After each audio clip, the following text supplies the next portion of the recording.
So as a local here in the Portland area, we of course driving around all the time with the kids in the back seat, and we see tons of cruise ships coming and going. And we thought, hey, why don't we try to maybe give some insight on some cool places to stop? So if you're watching this because you're on like a cruise and you're like, hey, what do I do in Portland? I have no idea how long you're here, but I'm gonna try to give you a couple cool things to do while you're here from a local. So hang in there, watch the whole thing, because at the end I'm gonna give you some like off the beaten path type thing that might end up being the coolest part of the whole thing. First thing that we're gonna do is jump in with some like kind of hidden cafes and like eateries. We recommend stopping in at Tandem Coffee Roasters, kind of like a unique coffee blends, things like that, really great. Duckfat is really awesome, people rave about that. There's some real creative like Asian inspired dishes at Honey Paw. MDI Ice Cream has some really unusual flavors, and I think if you like ice cream like I do, you'll really find some really cool stuff in there to try. It's a lot of fun. A great restaurant called Inventive that we always recommend trying, the lobster roll. Some of these might have some like lines to get in, but well worth the wait. If you're in the old port, like where the cruise let you out, it's kind of off there. Secret spots in the old port to check out is like kind of look for the nooks and crannies. That's where it's really cool. There's a lot of like hidden courtyards,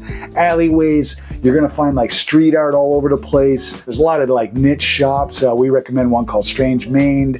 A lot of like quirky finds in there, really, really cool. Also, while you're watching this, we really appreciate you watching, and we'd really like for you to subscribe and maybe hit that little bell so you get notified. So I'm a real estate broker here, so if you're cruising around Portland like, ooh, I'd love to have a condo here, hook us up, reach out to us. We're happy to help you out in any way and answer any questions. But again, thank you so much for watching, and comment below. I'd love to hear, like, when you're on a cruise, how long are you here? Are you just here for a few hours? Are you here for a day, a couple days? I don't really know how it works. I've never been on a cruise, surprisingly, but I've seen the cruise ships coming. I've seen you all get off. We welcome you here. Thanks for watching, and we'll keep going here. If you enjoy like trails and things like that, if you're here for a full day or longer and you want to get out and do some hiking or something like that, Four River Sanctuary isn't far from the waterfront, and it's really great trails, and there's a waterfall back there, and there's a lot of cool things to see, and it's really great. Close to downtown is Fort Sumner Park, overlooks the whole city, one of the best views going, and there's usually not a ton of people there at all,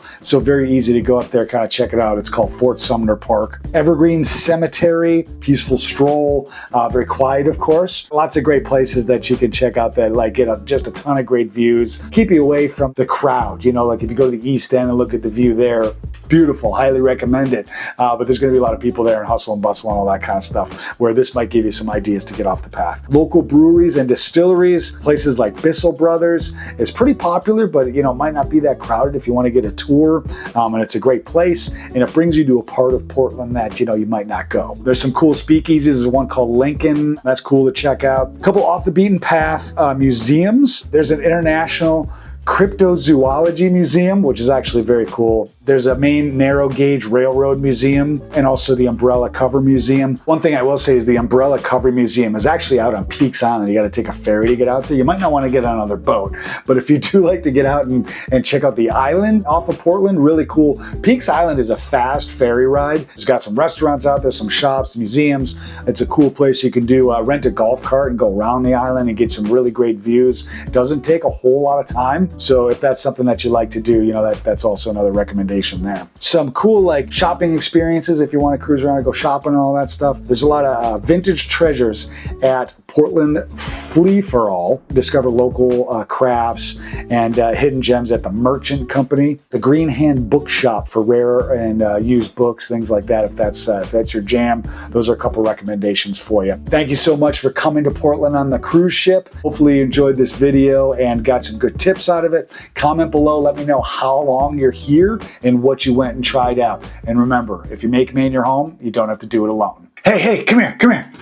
Hey, YouTube thinks you're gonna like one of these videos, so click on it and let me know what you think. And remember, come back again soon, because we do a video every Friday.